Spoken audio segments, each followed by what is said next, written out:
So you say there is still a possibility for like one individual watching this tape to actually make a difference? You better believe it. How would that be so? Well, number one, learn what the truth really is. Get away from the fantasy that you've been living. Educate other people, those you know, your family. Once that begins to happen, it spreads.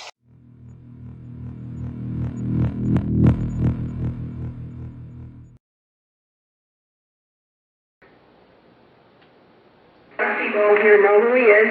I just want to read a real quick little saying that a member of the audience told me about. This is from Solzhenitsyn, and this is one of the reasons I think we're all here, and we kind of have to remind ourselves why we're doing this. He says, and how we burned in the cabins later thinking, what would things have been like if every security operative, when he went out at night to make an arrest, had been uncertain whether he would return alive and had to say goodbye to his family? Or if during periods of mass arrests, as for example in Leningrad, when they arrested a quarter of the entire city, people had not simply sat there in their lairs, paling with terror at every bang on the downstairs door and every step on the staircase, but had understood that they had nothing left to lose and had boldly set up in the downstairs hall an ambush of half a dozen people with axes, hammers, pokers, whatever else was on hand. After all, you knew ahead of time that those blue caps were out at night for no good purpose. But we didn't love freedom enough. That's what makes this country great. It's not diversity, it's freedom. Bill Cooper.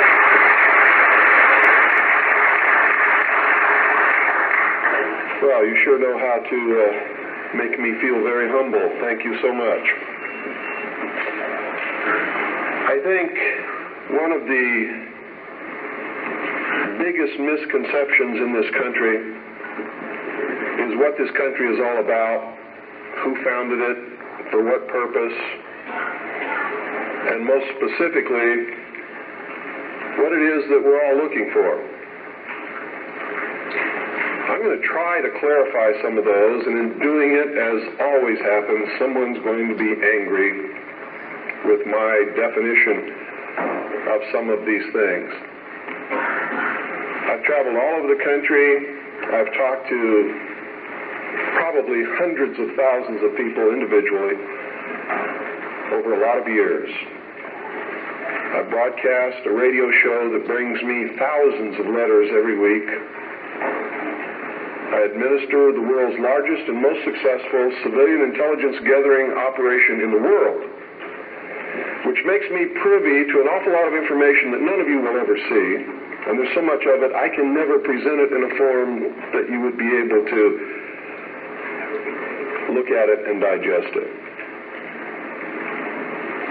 So that puts a pretty big burden on me and the people who work with me in the intelligence service and in the CAGI News Service in order to digest this information, analyze it, and be able to present to you what we believe, and this is a subjective judgment, what you can digest and what you need to know at that particular time.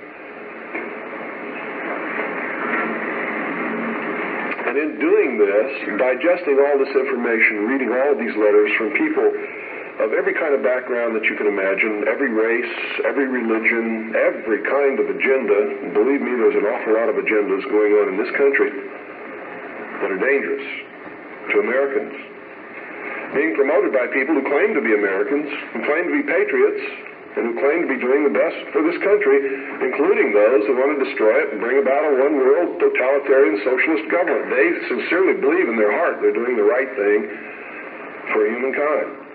You see, nobody gets up in the morning and sets out to do evil. Nobody consciously does that. I've never met any person in my entire life who said, I'm evil, I'm going to do evil things, I like to do evil things, I want to do evil things. They don't exist, in my knowledge. They may exist somewhere, people like Jeffrey Dahmer. And I believe that even Jeffrey Dahmer probably rationalized what he was doing in his own mind to make it right. Isn't that the way we all do things? Even if we do something wrong and we know we're doing something wrong, don't we attempt to rationalize it in our own mind and to our friends to justify what we're doing? So I believe it's a great fallacy to set out to brand those whom we disagree with as being evil people. The result of their actions we may perceive to be evil. We may perceive it to be bad, but I guarantee you those people don't see it that way. And when we present ourselves to them in that light, we're good and they're evil, do you think we have a chance of getting them to listen to us? Not on your life. It's not going to happen. So I think we have to change the way we talk. We have to talk to them in a different manner. Now, don't take what I'm going to tell you standing up here today and compare it to what I say on the radio and expect the two to concur. Because when I'm here, I'm just Bill Cooper. I'm talking to you from my heart. When I'm on the radio, I am on a mission. And that mission is to slap people upside the head and wake them up and even make them hate me, if that's what it takes to get them to go examine what I'm telling them to find out that it's right. You see, I don't care how it's done as long as they wake up. And if I have to be the bad guy that they're going to hate for the rest of their life, that's okay with me if I wake them up. But when I'm here talking like this, that's not my mission, because you're awake already or you wouldn't be here. You see? There's a difference between the people here and the people that I'm talking to over those airwaves. Big difference. An awful lot of you are steady listeners of the Hour of the Time and have been probably for many years. And when I'm talking on the radio, I know who you are and I'm not talking to you. And I know that when you're listening and I talk about the sheeple, the stupid sheeple, it doesn't make you angry. You know why? Because you know you're not stupid sheeple, don't you? The person that gets angry has verified that I was right. Because he wouldn't get angry if he didn't know in his heart that he's a stupid sheeple. You ever been walking down the street and somebody comes running out and says, bank robber, stop that bank robber. Do you start running? Why don't you start running?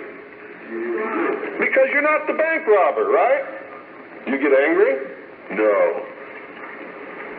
Do you pay attention most of the time? If you're from a big city, chances are you don't even look around, right? Now, if you're from a small town where I'm at, people will come running out in the street to see the bank robber. Because it's a small town and not much excitement goes on there, unless the IRS comes to mess with me. So, what I'm going to talk to you about today comes from my heart, from my experience in life, from playing this role as messenger, which I take very seriously, from my efforts to wake up the American people, from my family, from all the letters that I get, the people that I talk to, just like I've talked to many of you here today. I've learned some things, and I think these things need to be passed on to you. And I think you need to start examining yourself, your agenda, your mission. Who are you? What are you about? What do you believe about America? Is it true? Are you helping to divide us more? Or are you helping to bring us together? Do you really understand what this country is all about? Well, I know this is going to make some of you angry. That's okay. I know that it's going to open some doors for some of you. I hope that it'll bring us all a little bit closer together. And I hope that everybody, once you've examined your own particular agenda, will try to make it fit better into what we should really be doing. And I'm going to start off way back in history, folks, because that's really where it began. The human race is young in the whole scope of the life of the earth. We're just a young species, really. Haven't been around for a long time compared to everything else that's in this world. And I'm not talking about biblical years, and I'm not talking about theory of evolution years. I'm talking about from the time when you can see that man emerged on the historical scale of this world and began to affect other species and the world that we live in, and himself, by perfecting the ability to think. First original thought. See, there used to be a time in history when man was just like all the other animals. He didn't think, he didn't know good from evil. He existed and lived by instinct just like the other animals did. If you want to believe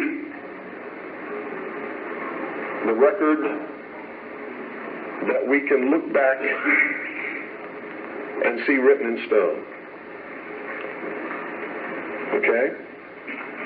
If you want to believe that there were creatures that ultimately became this thinking man that you see standing up here in front of you and sitting out there amongst you,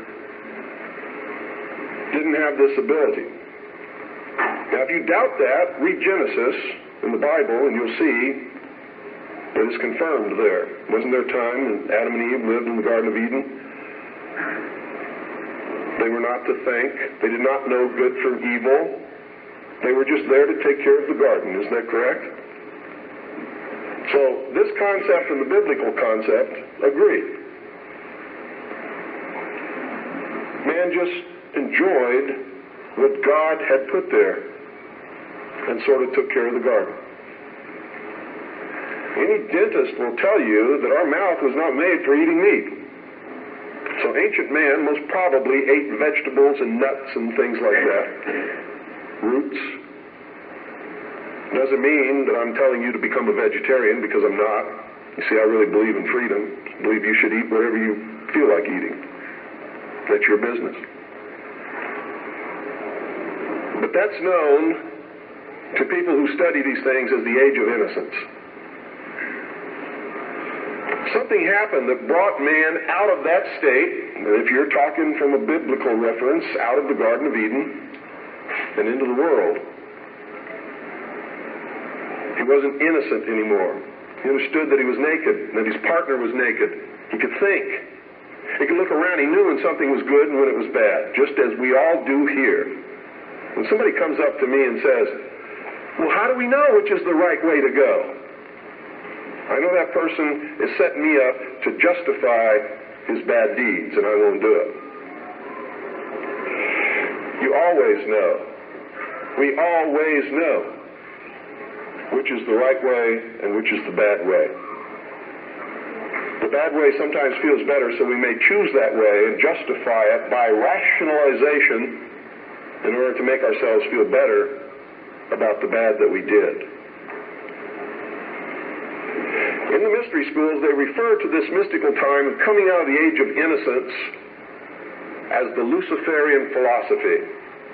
I've tried to illuminate you with this for years on my radio broadcast. In the Bible or in the church, they talk about the fall of man. Same thing.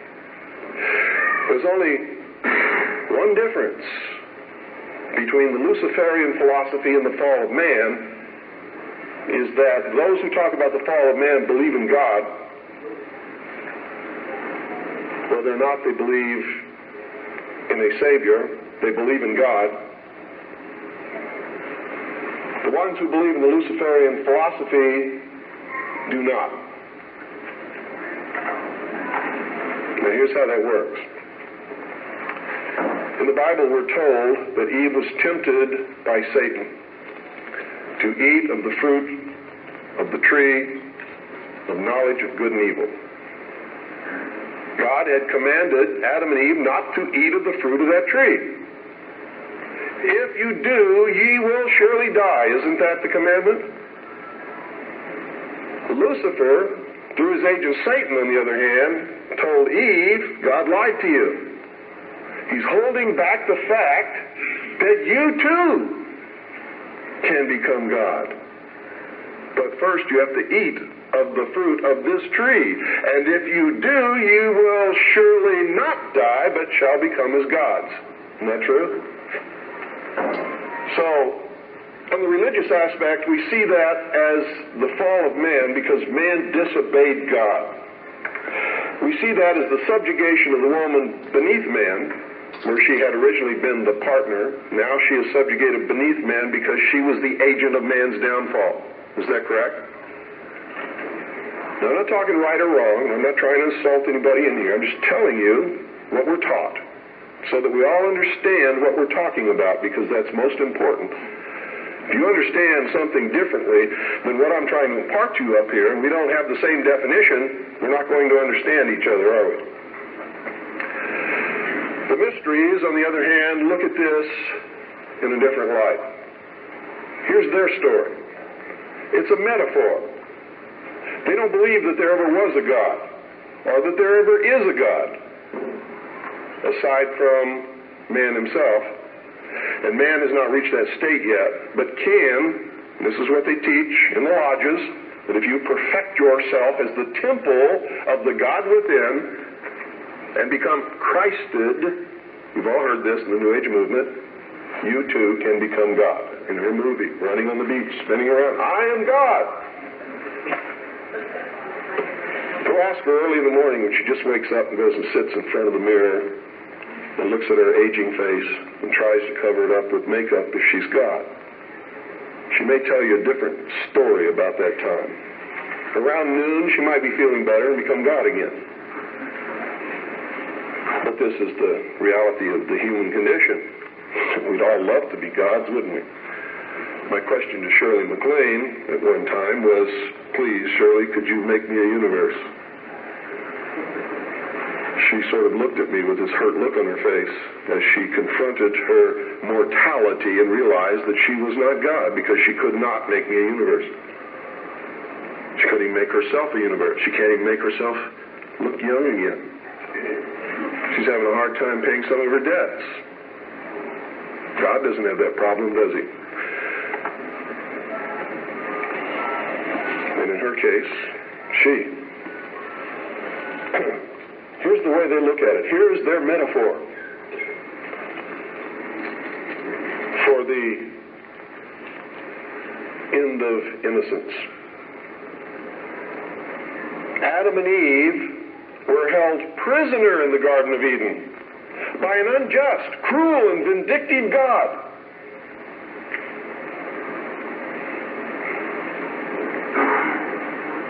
Until Lucifer, through his agent Satan, set man free from this garden by giving him the gift of intellect.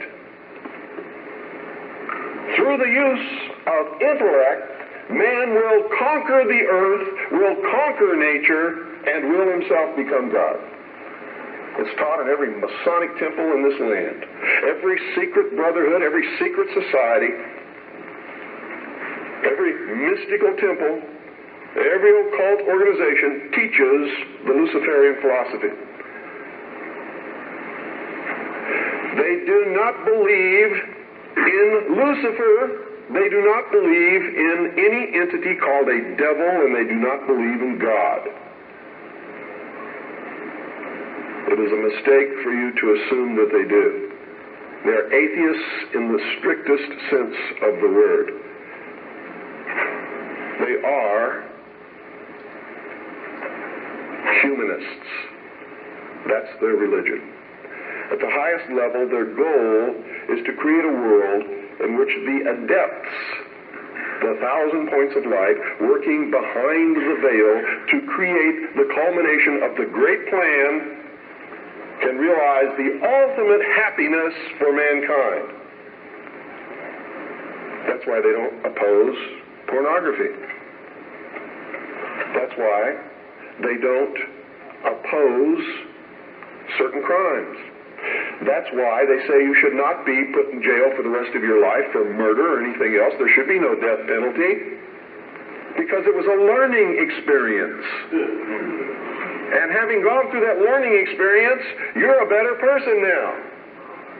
This is what they teach. They believe punishment for these crimes is nothing more than vengeful retribution, which is wrong in their eyes.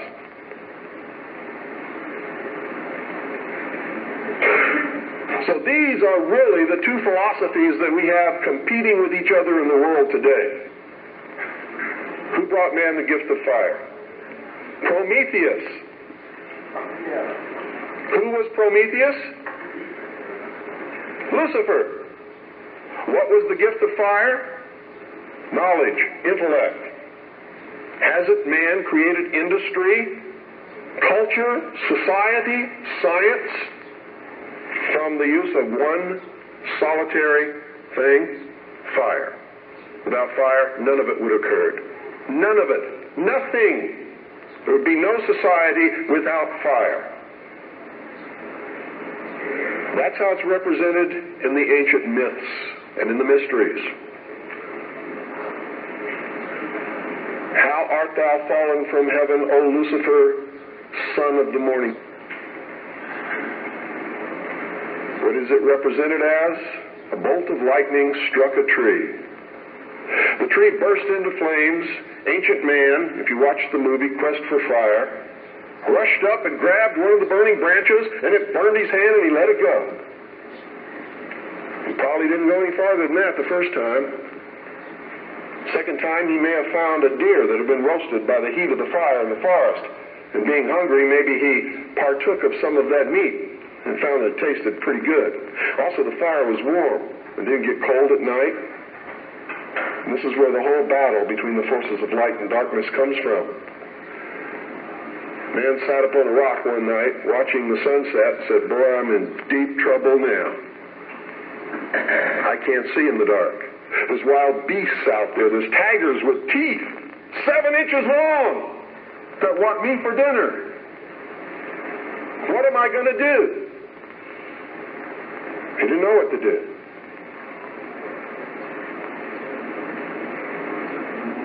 Neither would many of us put in that situation. But we would know one thing: we're in deep trouble. And so for a good part of his history, man sat huddled in the darkness in some place that made him feel secure, waiting to be saved. Now remember, folks, I'm not telling you what I believe. I'm telling you what is taught in the mysteries. I'm telling you what our enemies believe. Make no mistake about it, they are our mortal enemies. They want to see us wiped off the face of the earth.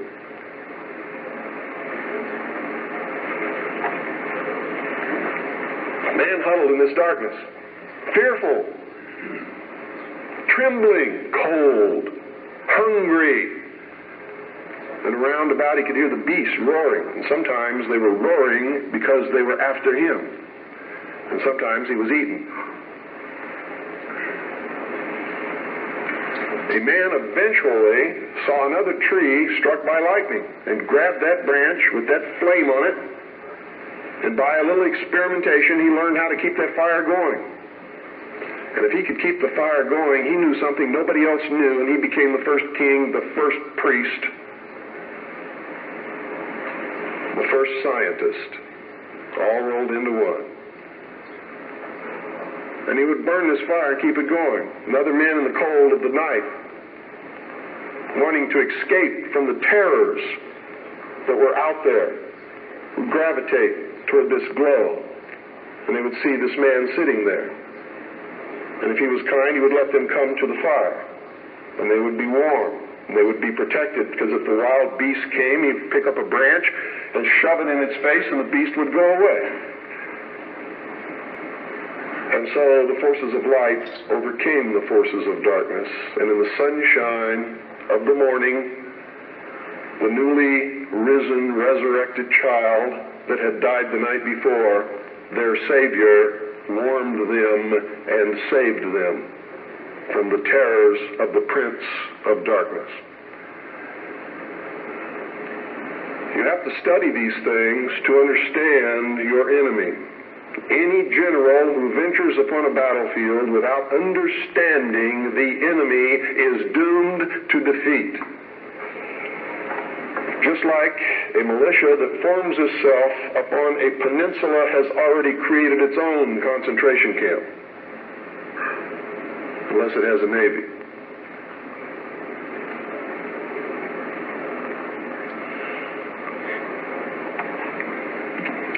Damn good militia, I might add.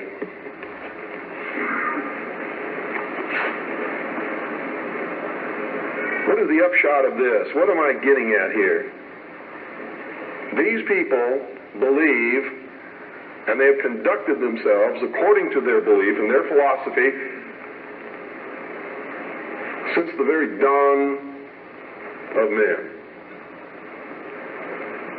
These people learned how to control others through the use of a hidden knowledge. This ability to keep that fire going was a technology that nobody else knew. By observing the fire, by keeping it going, by creating ceremonies around this fire, they became a mystery to the others. A mystery always holds sway over those who don't understand it. And the priesthood was born. No king ever existed without the permission of the priesthood. I don't care what religion you're talking about or what period of history you're talking about, it is the truth. The kings never had the power and don't to this day. Kings exist at the whim of the real power, which is the priesthood standing behind the throne. And when the king ceased to be of benefit to the priesthood, they would simply poison him or get rid of him in some other way. The king is dead, long live the king, and there would be another king appointed. There was even a time in history when the king was a sacrificial king, just like John F. Kennedy was in the Temple of the Sun known as Dealey Plaza. They would pick a young man at the height of his virility, appoint him king for 1 year. During that time, he could do or say or command whatever he wanted. The priesthood was always there to make sure he commanded the right things, have any woman that he wanted, and at the end of the year, he was ceremoniously sacrificed upon a rock, his heart ripped out, his body dismembered into 14 pieces and scattered over the land. And this is where the legend of the Osirian cycle began. It was to ensure the fertility of the crops of the next year. And young men would volunteer for this in their patriotic duty to their kingdom, to their family, so that they could have prosperous years. Much as our young men may volunteer to rush out over the water to a place called Kuwait or Iraq and die in the God-forsaken sands of a place that nobody can even find on a map and never heard of until it happened, all so that he can be called a patriot, someone his family can be proud of. It escapes me how they can ever arrive at these conclusions, but they do, and the priesthood always takes the most advantage of this willingness to sacrifice oneself upon the altar of his country. The problem with it is very seldom really for the country. It's for the advancement of the agenda of the priesthood, whoever the priests happen to be at the time. Am I attacking the church? You better believe it. All churches, all organized religions that have existed since the beginning of the time. Am I attacking the religion of individuals? Never, not on your life. He wasn't trying to create a big church. He knew what happened to those things. And you're all wrong about that, man. When you say you shouldn't get angry, you shouldn't curse, you shouldn't do things that upset other people, because that's what Jesus spent his whole life doing. He threw the money changers out of the temple. Don't you think that made some people angry? Don't you think it was rude to walk up to somebody's place of business, smack them in the mouth, grab their table, and throw it out the door? What about the time he cursed the fig tree? You know, pious Christians sometimes make me very angry. They don't even know Christianity. They don't know the man they're following. He was a revolutionary. He was a dangerous man. And by God, so am I. And so should you be. This country was founded by dangerous men. And the moment the people in this country cease to be dangerous men, it's going to be the day we cease to have a country.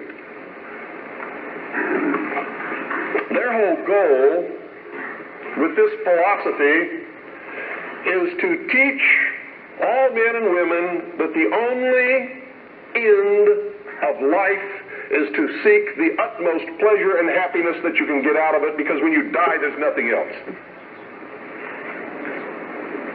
That's what they teach. That's what they want you to be. They don't want laws against sexual promiscuity. That's why they don't want families. That's why they don't want marriage. That's why they encourage homosexuality. There's a method to their madness. There's really not much method to yours, because you're operating from a place of ignorance. And until you change that, you're going to be bumbling around, bumping into each other, saying and doing the wrong things, not understanding the nature of your enemy. And if you don't understand the nature of your enemy and the weapons they use, you cannot fight that enemy. You can't fight the battle. You shouldn't even be on the battlefield. That's why you're losing the war. And don't tell me you're not, because I'm in a place of great knowledge about who's winning and who's losing this war. And I can assure you, you're losing the war. Doesn't mean it can't be turned around. But it'll never be turned around until you learn what you need to know. You don't even recognize half the weapons that they use against you. And some of them seem so insignificant that you don't even try. They want to create a world where everybody is happy all the time, doing all of the things that, if you're from a good religious upbringing, is wrong to do. If you're not from a religious upbringing, but you have a good brain and you understand the purpose of morals and ethics, it's still the wrong thing to do. If you're a thinking person. And then the priests had an army. Oh boy, weren't they happy with that? Their whole purpose throughout history has been to teach a small number of people how to become adept at controlling everyone else and presenting their societies as desirable to the profane, so that you'll go knock on the door and say, hey, can I be a member and be initiated, with the promise of learning some great secret. What is that secret? The secret is what I have just told you this morning. The secret is how to control everybody else. And you never understand how to control everybody else until you get to the top of this pyramid of initiation. Most people never make it past the third step. All above that are carefully chosen and nurtured and taught. And Americans, for all these years, have been looking around for the enemy. They've never been able to find an enemy. So those who control them were able to control them even better by giving them an enemy. That's what Stalin and Churchill and Roosevelt determined at Yalta. Who was going to be the enemy post-war? Turned out to be Stalin. And there was going to be this phony Cold War so that the population would never discover the real enemy. And I'm talking about the population of the Soviet Union as well as the rest of the world. You see, the enemy has always been here. It's your uncle, your aunt, your father, your mother, your brother, your sister, your nephew, your nieces, who belong to the fraternal orders collectively known as the mysteries. The very highest degrees of which, combined together, make up a secret order known as the Illuminati. Their goal is to destroy all existing religions save theirs, all existing governments save theirs, and shackle the mob in a system of eternal oppressive debt chained to a computer for the rest of their life, and a propagandized world to make them believe that they are happy in this system. Now, do you think they're succeeding? Haven't I described to you just now exactly what is going on in the world today? Yes, they're succeeding. They're succeeding because the American people don't understand their enemy. They don't even know what's happening. People were extolling the virtues of Pat Buchanan and actually considering voting for that man for president, and he sent them all a postcard. And on the front of that postcard, he identified himself as a high priest of the mysteries. Because on the front of his Christmas cards that he sent to all of his followers was the penis of Osiris, the phallus, the obelisk, with a nice red bow tied around the base which represented the testes. You know what he was saying to you? Are there any children in here? He was saying, he was laughing at you. So was every other member of the Illuminati. He was a highly degreed member of the sovereign and military order of the Knights of Malta, which was taken over in the Peasants' Revolt in England by the Knights Templars, who had sworn revenge upon the old Hospitallers of St. John's, which later became the Knights of Malta because of their role in the suppression of the Templars. How many of you watch Trinity Network? How many of you watch Pat Robertson? You ever seen the cross in the crown? Do you know what that means? It's the symbol of the Templars. The Knights Templar. It is the symbol of the unification of the church and the government over the people. Is that what you want? Every time any church gets control of government, the people suffer. It has always happened. That's why our founding fathers established a country where that was not supposed to happen, where everybody was free to worship at the altar of their choice. And if you think they were all of one mind, you better think again. How many religions of the Protestant group do you think existed in this country when our founding fathers put together the Constitution? Over 1,500 different groups, all claiming they were right, teaching a different dogma, quoting Scripture to justify what they said, and everybody else was going to hell. So don't give me this Christian nation bullshit, because that's what it is. This nation reflected Christian values because the people who made up the government in the early days were Christian, but none of them agreed with each other, and they still don't today. They very seldom ever have. What do you mean by Christian? Seventh-day Adventist? Branch Davidian? We need to do some serious evaluating, some serious checking out of agendas. You really want to take over the government and make it a theocracy? Because I'm going to tell you exactly what's going to happen if you do that. You're going to burn people at the stake who disagree with you.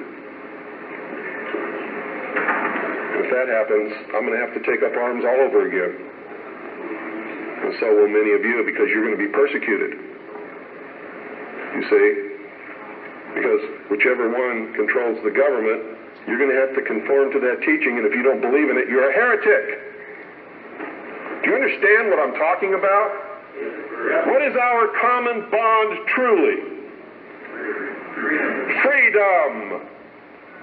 Freedom. Without freedom, you can't be a Christian no matter what denomination you belong to. You can't be a Buddhist.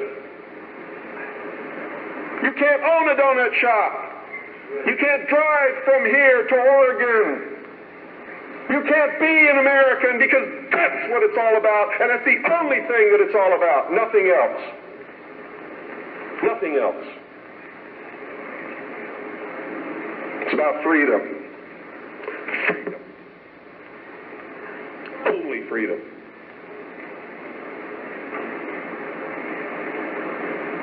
It means you have to let other people be free, even if they disagree with you.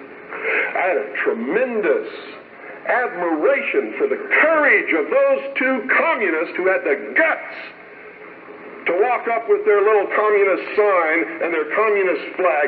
Two of them, young people, all alone, in that sea of America, militia, uniformed patriots. And I saw people who wanted to kill them.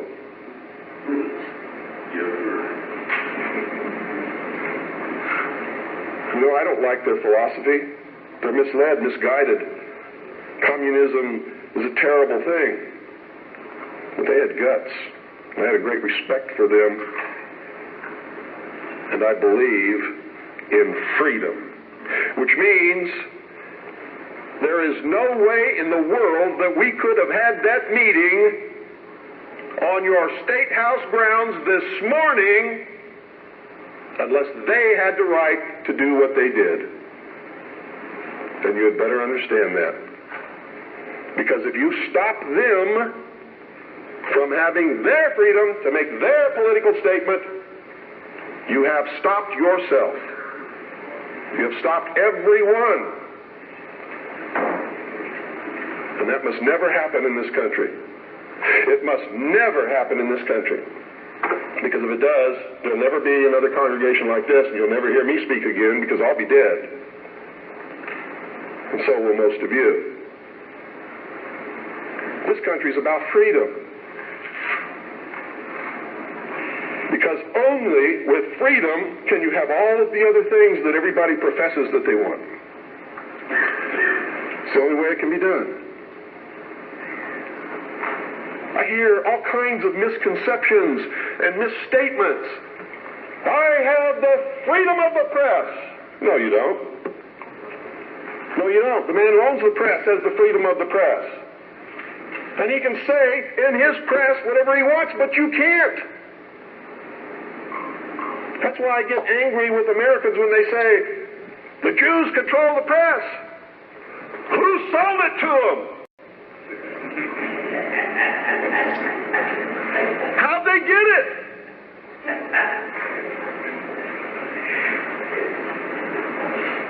You want the press? Start a press. You want to be on the radio? Do it. But stop whining. Stop bitching. Stop complaining. That guy that owns the press, that's his press. He can do with it what he wants. Just like you do with your car what you want because it's your property. He doesn't owe you anything unless you've got a contract with his signature on it that says he will print what you say. If you can't produce that, he doesn't owe you anything. That's America. You know what's wonderful about America? You can have a press. I have a press. How many of you have seen my newspaper? That newspaper's no joke. It makes congressmen cringe when they see it. It scares the hell out of the enemy. You too can have a radio show. I'm going to teach you how just here in just a couple of minutes. You too can publish books like this. I did it. The Harvest Trust is the trust for my children. I'm not rich. I don't have anything. You know how I financed this book? I sold copies before it was printed to people who believed enough in me to buy them. I don't have any money. I have my family. That's all the wealth I ever need. I don't make any money from my radio show. Veritas has operated in the red from the beginning. It probably always will. But I got something that you don't have. I have a free press. It's mine. And I get to say what I want. And I get to publish what I want and print what I want because it's mine. And I'm free. And it's my free press. That's why I don't care if somebody calls up my radio show and says they don't like what I say. Screw you, get your own show.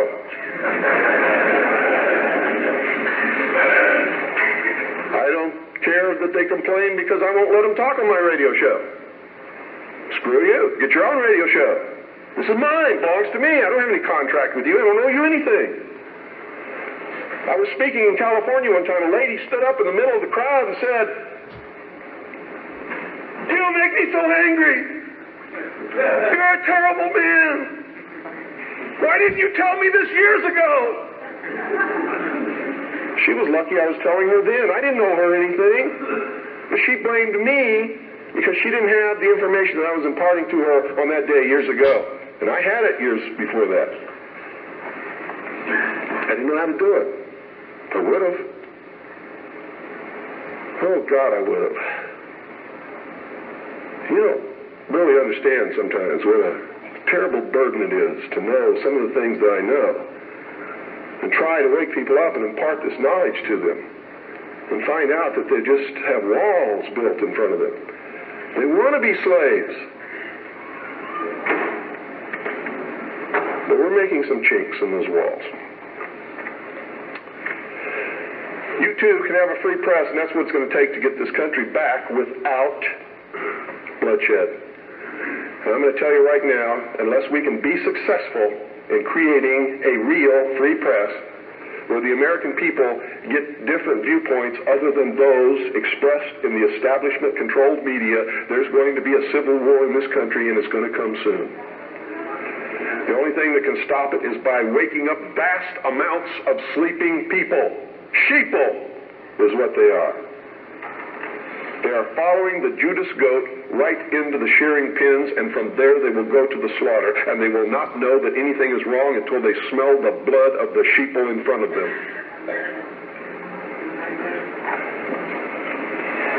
Anybody can publish a newsletter or a newspaper.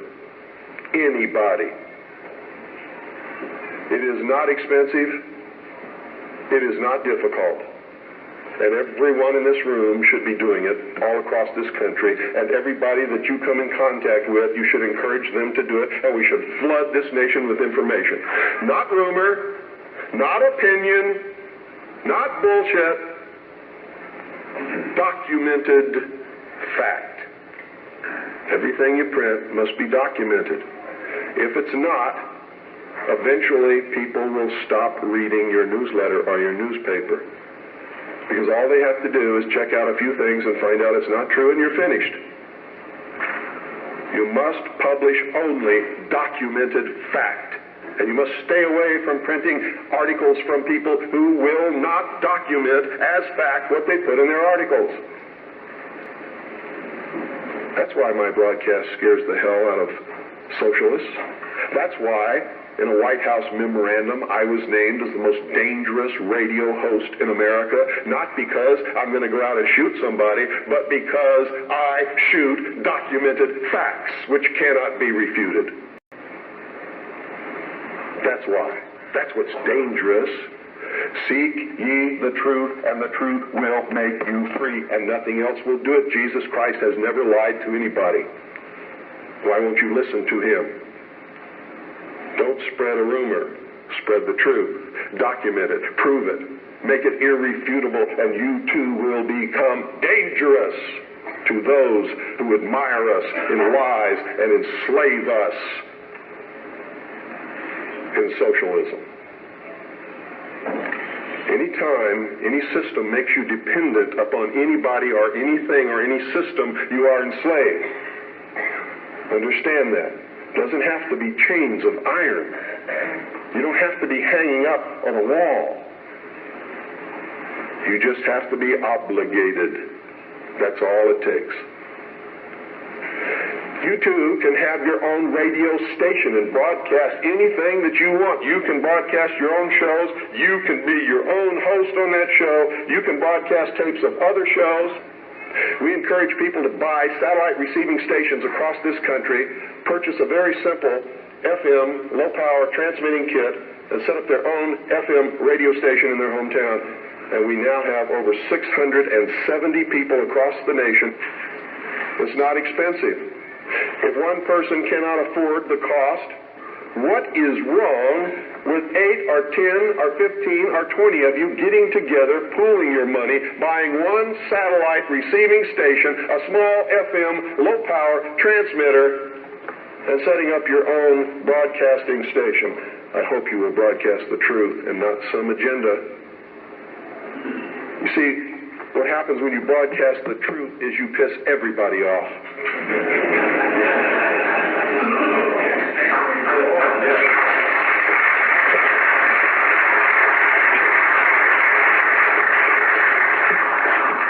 If you don't have my address, I want you to write it down. It's the Harvest Trust. P.O. Box 1970. I'll repeat it a couple of times. Eagar, Arizona. Eagar is spelled E-A-G-A-R. Arizona 85925. That's the Harvest Trust. P.O. Box 1970. Eagar, Arizona 85925. If you have purchased Oklahoma City Day One, it's on the back cover at the bottom. If you don't have a pen and you would like to have the address, you can go up to my wife's table upstairs on the second floor and get one of our flyers. The address will be on the flyer. And all you have to do is purchase that equipment, set it up, hook it into the satellite receiver, and you're on the air with your own radio station within just a few weeks. Broadcasting, the Worldwide Freedom Radio Network, are your own shows, are other networks that are up there that are Patriot Broadcasting, such as Amerinet and others. Understand this, too. I'm not trying to tell you what the truth is, because sometimes the truth is extremely difficult to find. And sometimes we believe we're broadcasting the truth, and it turns out we really aren't. But if we find out we aren't, we must be willing and instantly able to go on the air and say we were wrong and correct it. That's a responsibility that we all have to carry. It's embarrassing. I've had to do it several times because I'm a human being. I make mistakes too. The only difference being when I make a mistake, it's usually not forgivable. It's what happens when you become a public figure. Your wife can make a mistake, but Rush Limbaugh never! Right?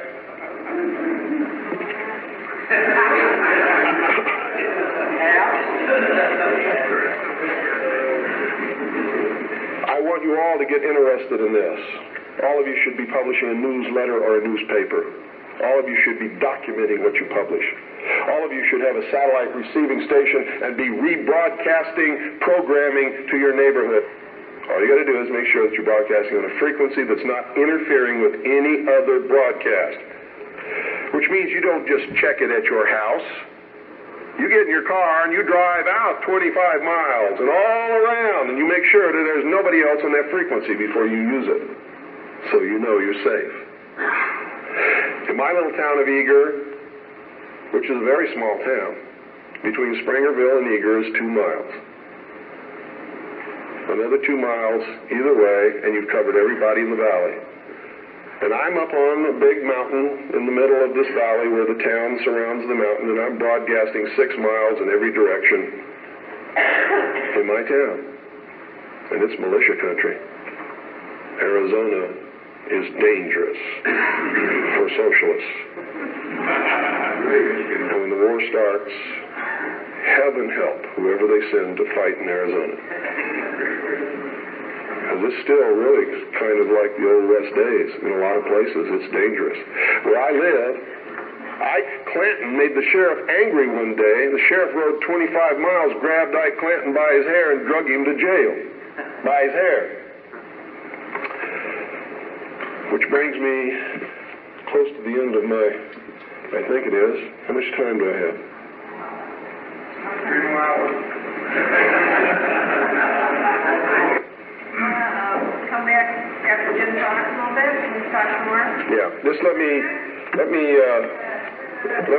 give you a little parting note here. I'll be back up as well with as will the others to answer questions later. Mr. Collins has to catch a plane, so I'm going to cut my talk short, and please give him your undivided attention.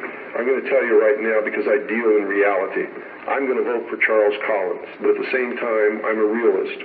And everybody in this room should be voting for Charles Collins, but at the same time understanding he's not going to be the president of the United States. Okay? And I'm only telling you that so that you're dealing in reality. Okay? But he is the best man on any ballot in this country. Thank you.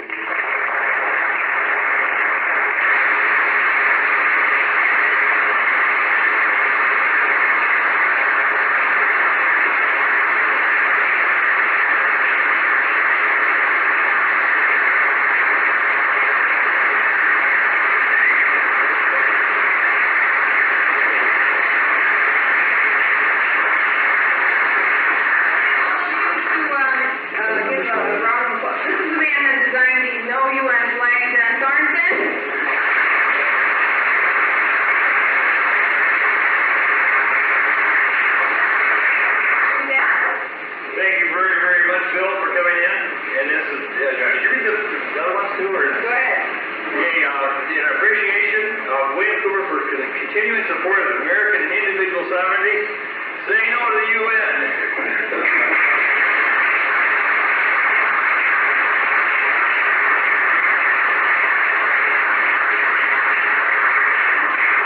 I have this crazy dream about some folks who love this country, who all began to dream the same dream.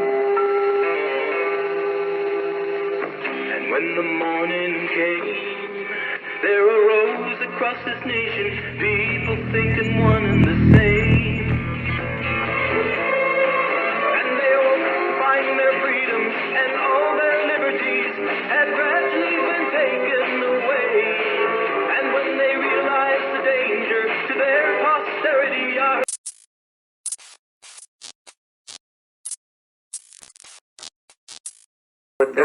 When I see a crowd of Mexican conspiracy theorists, I'm like, oh shit, we're gonna go off. Those dudes we're come gonna up to go me. off. Those dude. dudes come up to me. They try to breach those subjects, and I go, hey, stop. I can't do that. I don't have any. Eddie's crazy. They want to talk. You should really listen to Eddie about the people that make tunnels under the earth. I'm like, hey, bro, I gotta go home. I got a yoga class at 8:30. I like when people come up to me. I got people coming up to me and they're like all alien. That they still think I'm the 2005 dude, where I'm all like balls deep in the aliens. They come in the fucking. You've evolved. Aliens have like been. We've evolved from aliens and the whole Anunnaki story. Mm-hmm. Man, it's hard for. They're so into it, and it's like, how do I tell this guy that I don't believe in this shit no more? It's like sometimes you know what? I had a guy the other night. I was just like, I'm not even gonna say nothing no more because it's fucking aliens. Our DNA was split, dude, from the fucking Anunnaki, missing man. link, and bro. Then boom, we're half monkey. Do you remember you and me? Like, oh no. Remember you and me in like 2000, hanging out at your fucking guest we were all house, into it. doing bong hits and watching documentaries. Yeah, all that shit. Nobody watch. Maybe there's a lot of ties. Maybe there's a fucking 100-way tie, 1,000-way tie. But it's very hard to watch more space documentaries than me and you do. Come on, real space documentaries too, not just alien ones. We would just sit there and there's like 12 parts to like this BBC universe. Do you remember that giant alien bong that I had? That like yellow fish bong? Red Band has that thing. Nobody was into space and aliens more than us. No. Dude. You had that fucking Roswell poster on the newspaper clip. Still have it. Dude, we were balls deep in that shit. Let me tell you something, man. It got fired up when I watched that Bob Lazar documentary. Yeah. When Bob Lazar was saying things in the 1990s that became true in the 2000 teens, in terms of like Element 115, that they had this thing that they could propel these spaceships with, and they were saying there's no such thing. He's like, there's a thing. They have it. It's from another planet. He explained the propulsion system. He explained all this stuff. It sounds like such nonsense. But I believe Bob Lazar believes all that shit. I believe he But you don't believe it's true? I believe it's set up. They let him talk too much. Like, how are they going to let him do Netflix and they're going to come on JRE? They're going to let him go on Larry King. Again. Eddie Bravo with the 3D chest. They want him to do that. If you're on Netflix, the deep state wants you on Netflix. So it's a good thing. It's a good thing to. I think he believes it. You know, just like William Cooper. I think he figured out he got set up. They were trying to get him to believe that alien spacecraft were recovered and all that. Because his job at the Office of Naval Intelligence, William Cooper, he wrote Behold the Pale Horse. He wrote that book. He's like probably considered the Helio Gracie of conspiracy theories. William Cooper. He was in charge of putting together the documents for these top secret naval Office of Naval Intelligence meetings, and he was reading them and going, Wasn't he killed in a shootout? They shot his ass, dude. But he was killed in a shootout, like in front of his house. He was talking too much. He predicted Osama bin Laden before 9/11. I don't know if you know this. There's video on YouTube. You can watch this. William Cooper said, but you know, there's he going to also be an attack. talked He goes, about space, about like bases on the moon, where aliens had bases on the moon. He evolved. You got to follow the timeline. Sort of like you're not into aliens anymore, and now he's a big part of it. He's a big part of it. Of what? He's a big part of me going, because he is the one who opened my eyes to the fact that he thought he was being set up into. He thought they're trying to get us to believe in aliens so they could fake an alien attack, so that'll usher in the New World Order. Because what happens if the aliens attack? We all unite. In all the movies, you see them in the movies like, oh, they're attacking, let's call China. China's got this new thing, and the Russia, and then we're all together, and we all unite. That's the whole purpose of everything. It's always been about everything. There's so many pieces. How do we get to that? But wait a minute. Who's the master fucking puppeteer that's It's a long story, man. I would need an hour to explain all that. That's too long. That's too long. Too much. That's too long. That's too long. But William Cooper, he was the guy who he was like, aliens exist. I'm looking at these documents. They're having these meetings about these crashed alien aircraft. So he's he's got his own little private radio and like, or not private radio, but I don't like in the late 80s, early 90s. He's talking radio? Whatever, like way before the internet. Yeah, some sort of show. And then he's like, oh, these motherfuckers are setting me up. This is all bullshit. He goes, they're setting up a fake alien invasion. That's what they're doing. Okay.